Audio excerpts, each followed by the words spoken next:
आज हम इस वीडियो में मैथमेटिक्स स्टैंडर्ड 12th का पेपर 1 का मैथमेटिकल लॉजिक नाम का टॉपिक देख रहे हैं और इसके अंदर जो एक्सरसाइज 1.1 है वो हम अभी देख रहे हैं। एक्सरसाइज 1.1 का क्वेश्चन नंबर 3 आपके सामने है। क्वेश्चन देखिए क्या है, right the truth values of the following. नीचे दिए गए क्वेश्चंस के ट्रूथ वैल्यूज हमें फाइंड आउट करने हैं। ये जो पहला क्वेश्चन आप देख रहे हैं 4 इज ऑड और 1 इज प्राइम, तो यहाँ पर इसका हम यहाँ पर सॉल्यूशन लिखने वाले हैं। तो सबसे पहले जो इस तरीके के क्वेश्चंस है वो किस तरीके से सॉल्व करने हैं वो हम यहाँ पर सीखने वाले हैं। हमको यहाँ पे वर्डिंग में क्वेश्चंस आने वाले हैं और उन वर्डिंग वाले क्वेश्चंस को हमें क्या करना है, सबसे पहले सिंबॉलिक फॉर्म में कन्वर्ट करना है और सिंबॉलिक फॉर्म की मदद से हमें यहाँ पर उसका सॉल्यूशन ढूंढ के वापस से सिंबॉलिक फॉर्म में लिखना है। तो चलिए चलते हैं किस तरीके से इसको सॉल्व करना है। सबसे पहले हम क्या करेंगे, यहाँ पे लेट कंसिडर करेंगे। लेट यहाँ पर सबसे पहले क्या करेंगे, ध्यान दीजिए यहाँ पे ये जो आपको दिख रहा है 4 इज ऑड, इसको हम P सपोज करेंगे। P क्या करेंगे, 4 इज ऑड, ये हो गया हमारा पहला स्टेटमेंट।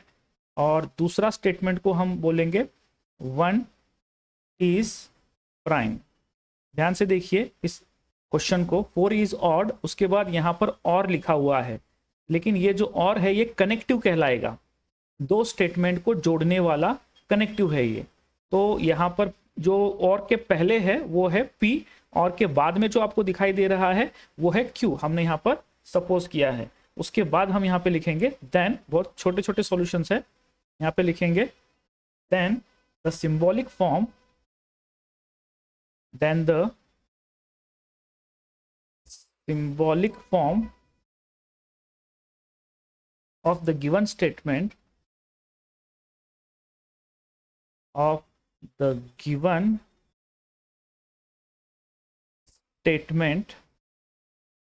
is P और Q।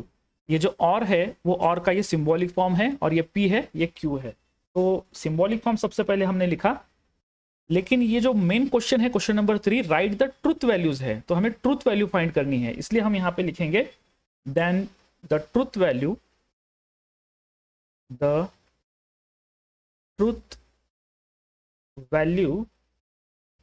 Of P and Q are F false. F का मीनिंग यहाँ पे क्या लेंगे, हम फॉल्स लेंगे। क्यों? क्योंकि यहाँ पे देखिए P किसको हमने कंसिडर किया है, 4 इज ऑड, लेकिन 4 ऑड नहीं है, 4 इवन है, इसलिए ये जो लिखा गया है इसकी जो सच्चाई है, ट्रुथ वैल्यू है वो फॉल्स है। 1 इज प्राइम, 1 प्राइम नहीं है, ठीक है, तो 1 प्राइम भी नहीं है, कंपोजिट भी नहीं कहलाएगा, इसलिए ये झूठ है, इसलिए ये फॉल्स कहलाएगा। ठीक है, तो ये 4 इज ऑड ये फॉल्स है, 1 इज प्राइम ये भी फॉल्स है, इसलिए मैंने यहाँ पे लिखा the truth value of P and Q are capital F, यानी कि फॉल्स है। तो यहाँ पर देखिए हम दोबारा से, ये हमने अलग अलग स्टेटमेंट के ट्रूथ वैल्यूज लिखे हैं, लेकिन पूरे स्टेटमेंट का क्या वैल्यू ट्रूथ वैल्यू आएगा वो हम यहाँ पे लिखने वाले हैं, इसलिए हम लोग यहाँ पे लिखेंगे therefore the truth values of P और Q is capital F false. अब ये P और Q फॉल्स कैसे आया, ये मैं आपको अगले एग्जांपल का सॉल्यूशन देके दोनों सॉल्यूशन में आपको एक्सप्लेन करूंगा। तो ये हमारा आंसर यहाँ पे खत्म हो गया है। चलिए हम लेते हैं सेकंड सॉल्यूशन। ये हमारा पहला सॉल्यूशन था, अब हम लोग यहाँ पे लेंगे सॉल्यूशन नंबर 2। सबसे पहले हम यहाँ पे लेट करेंगे, लेट P और यहाँ पे लेंगे Q। तो यहाँ पे देखिए ये जो स्टेटमेंट है, क्वेश्चन है 64 is a perfect square and 46 is a prime number. तो ये जो एंड दिखाई दे रहा है आपको, ये हमारा कनेक्टिव है, तो एंड के पहले जो लिखा गया है वो P कहलाएगा, इसलिए हम लोग यहाँ पे लिखेंगे 64 इज अ परफेक्ट स्क्वायर। और ये जो Q है इसके लिए हम लोग यहाँ पे लिखेंगे, जो एंड के बाद कनेक्टिव के बाद जो बचा है वो हम यहाँ पे लिखेंगे 46 is a prime number, 46 is a prime number. इस तरीके से लिखेंगे, ठीक है। उसके बाद अब यहाँ पे देखिए द सिंबॉलिक फॉर्म, अब हम यहाँ पे लिखेंगे then the symbolic form of the given statement is, connective क्या है, एंड है, तो इसका जो सिंबॉलिक फॉर्म बनेगा वो कुछ इस तरीके से बनेगा, P एंड Q। इसको ऐसे रीड करेंगे और ऐसे लिखेंगे P एंड Q। उसके बाद अब हमें इसका ट्रूथ वैल्यू लिखना है, इसलिए हम यहां पे लिखेंगे the truth value of P and Q are, दोनों के अलग अलग ट्रूथ लिखने हैं।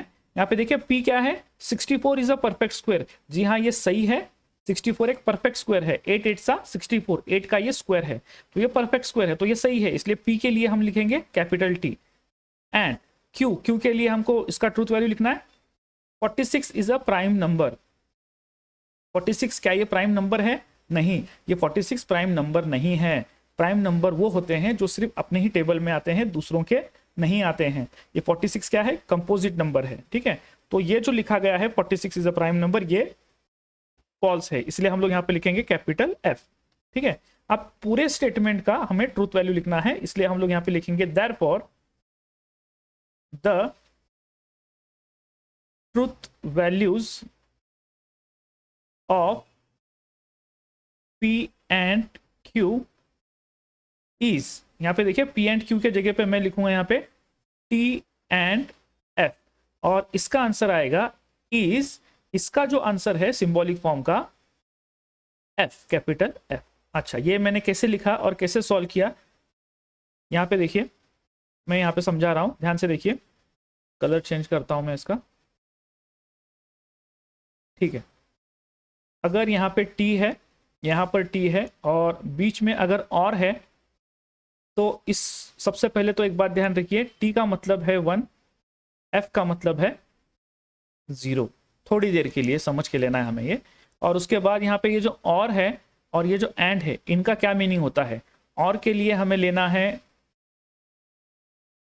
और एंड के लिए हमें लेना है मल्टीप्लिकेशन, ठीक है, और के लिए हमें लेना है एडिशन। ये चार चीजें आप लोगों को थोड़ी देर के लिए याद रखनी है ताकि इसको आसानी से हम सॉल्व कर सके। T और T, T का मतलब है 1, और का मतलब है प्लस, और इस T का मतलब है 1, और 1 + 1 मैथमेटिकली ये 2 होता है, लेकिन हम 2 नहीं लेंगे, हम हमेशा इसको 1 लिखेंगे, ठीक है, इस तरीके से 1। और 1 का मीनिंग क्या होता है, 1 का मीनिंग होता है T, इस तरीके से। अब इसका उल्टा लेते हैं, T एंड T अगर है तो इसको कैसे लिखेंगे, 1, ये 1 मल्टीप्लाई बाय 1 कितना होगा, 1 होगा, और 1 का मीनिंग क्या है, T। अब इसका अपोजिट लेते हैं, T और F, इस तरीके से देखते हैं कि क्या होता है। T का मतलब 1 होता है, और का मतलब प्लस होता है, F का मतलब 0, 1 + 0 कितना होगा, 1, और 1 का मीनिंग क्या है, T, इस तरीके से। फिर T एंड F इस तरीके से लेके देखते हैं, तो यहाँ पे बनेगा T का मतलब बनेगा 1, एंड का मतलब बनेगा मल्टीप्लिकेशन, F का मतलब बनेगा 0, 1 × 0 0, और 0 का मतलब क्या होगा, फॉल्स। तो ये इस तरीके से कैलकुलेशन करके हमें ये ढूंढ के निकालनी है ये वैल्यूज, T एंड F। ये इधर T का मतलब है 1, एंड का मीनिंग है मल्टीप्लिकेशन, F का मीनिंग है 0, और 1 × 0 कितना होगा, 0, तो यहाँ पे आएगा 0, और 0 का मतलब क्या है, F। ये हमें हमारे तरीके से सॉल्व करना है, ये पेपर में नहीं दिखाना है हमें, ठीक है, ये समझने के लिए है हमारे। अब यहाँ पर